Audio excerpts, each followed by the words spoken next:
Okay, let's dive into this. Welcome back, focused learners. Today, we are exploring one of the most fascinating and, frankly, most difficult tightrope walks in all of modern pharmacology: antipsychotic drugs. We're going to unpack exactly how these incredibly powerful medications interact with the human brain, the sheer relief they can offer, and, well, the steep price the body sometimes has to pay to get that relief. It really all starts with this staggering question. How do you treat an illness that fundamentally alters a person's reality? Think about it. When a patient's brain starts generating hallucinations or severe delusions, we can't exactly just talk them out of it, right?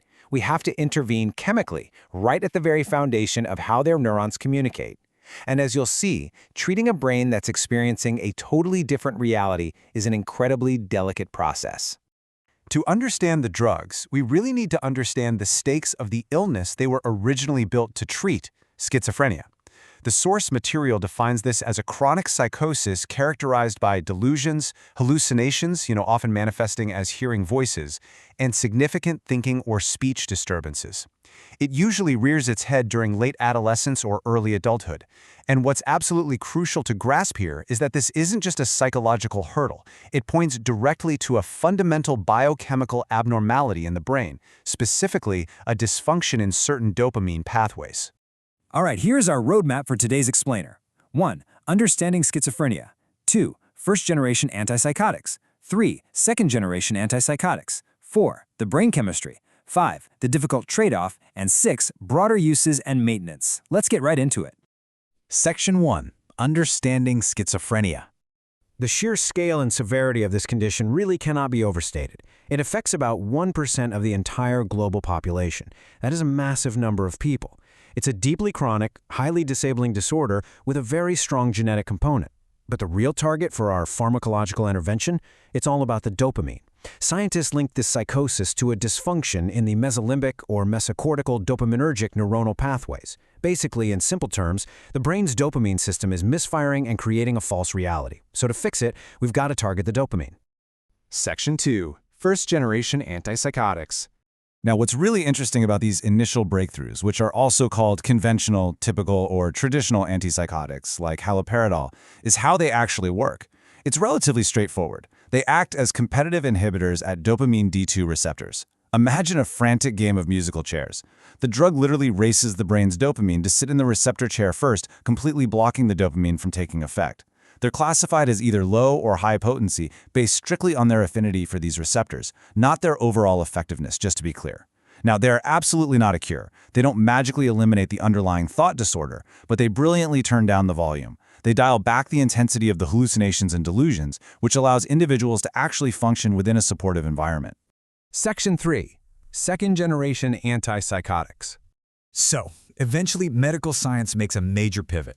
As we just saw, first-generation agents primarily blocked dopamine, but because they hit that dopamine system so incredibly hard, they carried a terribly high risk of extrapyramidal symptoms. We call them EPS, which are debilitating movement disorders. We'll get into those shortly.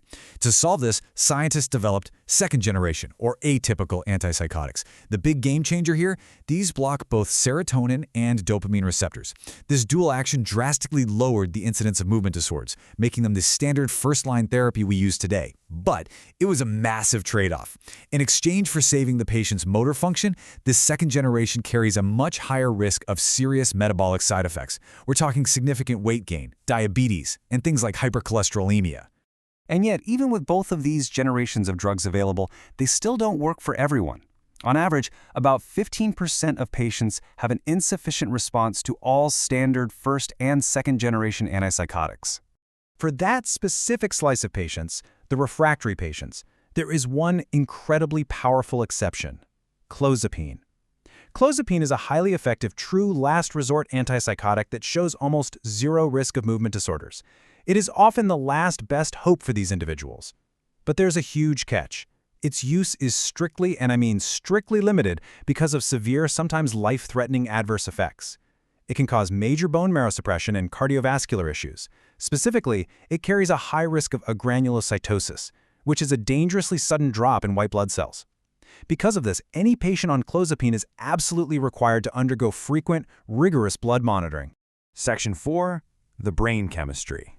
Let's look a bit closer and see how this all builds. Because these drugs aren't laser-focused. Actually, they're more like a scattergun. Yes, they block the D2 dopamine receptor, which thankfully reduces those positive symptoms like the voices and hallucinations, but they accidentally hit a bunch of other receptors along the way.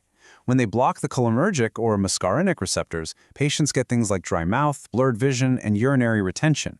When they block the histamine receptors, boom, intense sedation and drowsiness. And when they hit the alpha-adrenergic receptors, patients can experience sudden lightheadedness and orthostatic hypotension, meaning their blood pressure drops when they stand up. The clinical benefit entirely comes from hitting dopamine and serotonin, but the massive wave of side effects comes from hitting pretty much everything else. Section 5. The difficult trade-off. Okay, let's track the actual timeline of those extrapyramidal symptoms, the severe movement disorders we talked about earlier. In a totally healthy brain, the inhibitory effects of dopamine are perfectly balanced by the excitatory actions of cholinergic neurons. When we aggressively block dopamine with these drugs, we completely ruin that delicate balance. This creates a relative excess of cholinergic influence, and honestly, it happens so fast. Within hours or days, patients can experience dystonias, these painful, sustained, twisting muscle contractions. Give it days or weeks, and akathisias, or an intense, crawling motor restlessness sets in. Within weeks to months, Parkinson-like symptoms like rigidity and tremors appear. And if left unchecked for months or years, the patient faces the most feared complication of all. Tardive dyskinesia. This is a severe, potentially irreversible motor disorder caused by long-term antipsychotic treatment. Patients develop these involuntary movements, often bilateral facial and jaw movements, or these really distinct fly-catching motions of the tongue. The source material notes this is believed to happen because the brain is essentially trying to fight back. It synthesizes more dopamine receptors to compensate for the drug blocking them, making the neurons hypersensitive. The most tragic part here? In many individuals, tardive dyskinesia is completely irreversible. It persists even if they stop taking the medication entirely. And unfortunately, the trade-offs do not stop at movement disorders. Depending on the generation and the specific drug, patients face an absolute gauntlet of other effects. Remember those metabolic issues with second-generation drugs? The significant weight gain, diabetes, hyperlipidemia? These are not just minor inconveniences. They are major, life-altering reasons why patients ultimately stop taking their medication. Then you have neuroleptic malignant syndrome. It's rare, sure, but it is a potentially fatal reaction causing severe muscle rigidity and fever. Beyond that, some drugs cause QT prolongation, which raises the risk for fatal cardiac arrhythmias. By blocking dopamine in the pituitary gland, they spike prolactin levels, which leads to sexual dysfunction. They can even lower a patient's seizure threshold. When you step back and look at the whole picture, it is a tremendously heavy burden for any patient to bear. Section 6. Broader uses and maintenance. But hey, because these chemical tools manipulate dopamine and serotonin so effectively, they've actually been repurposed all across medicine. For instance, most older antipsychotics are fantastic antiemetics, meaning they stop severe drug-induced nausea by blocking dopamine right in the brain's chemoreceptor trigger zone. Many are approved to manage the manic symptoms of bipolar disorder. Drugs like haloperidol and pimozide are actually used to treat the motor and phonic tics in Tourette's disorder. Some, like risperidone, are approved for managing severe irritability and disruptive behavior in autism, and a few are even used alongside antidepressants to treat really stubborn, refractory depression. But for patients actually using these drugs for schizophrenia, the journey is a literal marathon. Experts recommend that after just 2 psychotic episodes, a patient needs maintenance therapy for at least 5 years, and sometimes indefinitely. Now think about that. Taking a daily pill that causes massive weight gain, tremors, and drowsiness every single day for 5 years, that is incredibly hard to stick to. That's exactly why medicine developed long-acting injectables, or LAI formulations. By injecting the medication, it slowly releases over 2 to 4 weeks. This provides continuous therapeutic effects and massively improves patient adherence in an outpatient setting. Which brings us to the core thesis of this entire explainer, perfectly summarized by a quote from our source text.